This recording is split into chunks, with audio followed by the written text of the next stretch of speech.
کل ہونے والی ایک زبردست ملاقات کا۔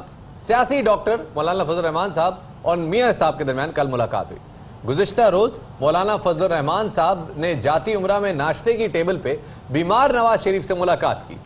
جی، ملاقات کی اندرونی کہانی ہم آپ کے سامنے رکھتے ہیں۔ مولانا صاحب کی سیاسی اذان پر بھی نواز شریف صاحب نے چپکا روزہ نہیں توڑا، حکومت کے خلاف تحریک چلانے پر کوئی جواب نہ دیا، اور ملاقات کے بعد جب صحافی نے اپوزیشن کی تحریک سے متعلق سوال کیا تو مولانا فضل الرحمان نے کیا کہا، آپ کو دکھاتے ہیں۔ یہ فیصلے انہوں نے خود اپنے فورم پہ کرنے ہیں۔ ابھی شاید میاں صاحب یا ان کی پارٹی کے لیے آج تو ایسا دن نہیں تھا کہ ہم ان سے اس کے بارے میں کوئی حتمی رائے لیتے۔ وہ ظاہر ہے کہ اپنی پارٹی کے فورم پر کیا حکمت عملی اختیار کرتے ہیں اس کا انہوں نے فیصلہ کرنا ہے۔ سیاسی ڈاکٹر کیا کردار ادا کرتے ہیں، مولانا فضل الرحمان کو اپنے مشن میں کس حد تک کامیابی ہوگی وہ تو جلد پتہ چل جائے گا، لیکن نواز شریف سے ملاقات کے بعد اب ان کی اگلی منزل آصف علی زرداری صاحب سے ملاقات ہے۔ انہوں نے یہ بتایا، انشاءاللہ میں آج یا کل تک آصف علی زرداری سے بھی ملاقات کروں گا، ان سے بھی انشاءاللہ انہی امور پہ بات چیت ہوگی، تو باہمی رابطوں کا ایک سلسلہ کہ جس میں کم از کم جو متفقہ نکات ہیں اس پر ایک ہم آہنگی تمام سیاسی جماعتوں کے اندر ہونی چاہیے۔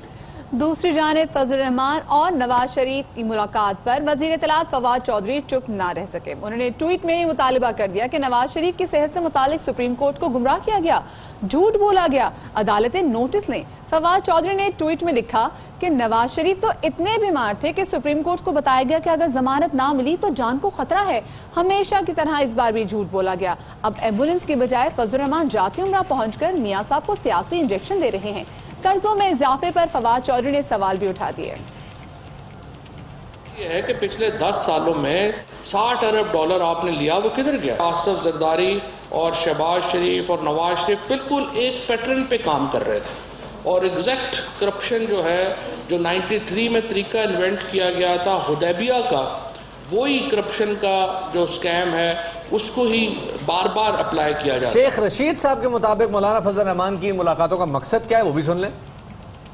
پورا یقین ہے کہ مولانا فضل الرحمان ان چوروں اور ڈاکوؤں کو، میں ان کا احترام کرتا ہوں اور کرتا رہوں گا، لیکن ان کی مدد، کیونکہ فاٹا میں الیکشن ہونے جا رہے ہیں، ان کو پتہ ہے کہ وہاں پی ٹی آئی کی حکومت آ رہی ہے، اس لیے فواد چودھری صاحب کا یہ کہنا تھا کہ سیاسی آکسیجن دینے کے لیے مولانا فضل الرحمان محمد نواز شریف کے پاس پہنچے۔ وہ نواز شریف ان سے کافی زیادہ ناراض بھی تھے کہ آپ جیل میں کیوں نہیں آئے۔ جی بڑی ناراضگی تھی، اور میں نے دیکھے مدیہ آپ سیاسی بصیرت کی قائل ہو جائیں، کل جب آپ نے کہا کہ پہنچ گئے، میں نے کہا دیکھیں ابھی جائیں گے اور ان کو کہیں گے آپ آئیں سڑک پہ آئیں، اور میاں صاحب کہیں گے میں تو اسپتال نہیں گیا، میں سڑک پہ کیوں آؤں گا۔ خیر اینی وے، امید اب شنید یہ ہے، اڑتی آئی ہے، اور ہماری باندری نے ہمیں بتایا ہے کہ اب سے کچھ دیر میں ملاقات کی توقع کی جاری ہو سکتا ہے، شاید نہ ہو سکتا ہو جائے، لیکن اس بارے میں گفتگو کرنے کے لیے ہمارے ساتھ موجود ہیں ہماری ایئر بائی فیملی کے سینئر تجزیہ کار جناب عارف حمید بھٹی صاحب۔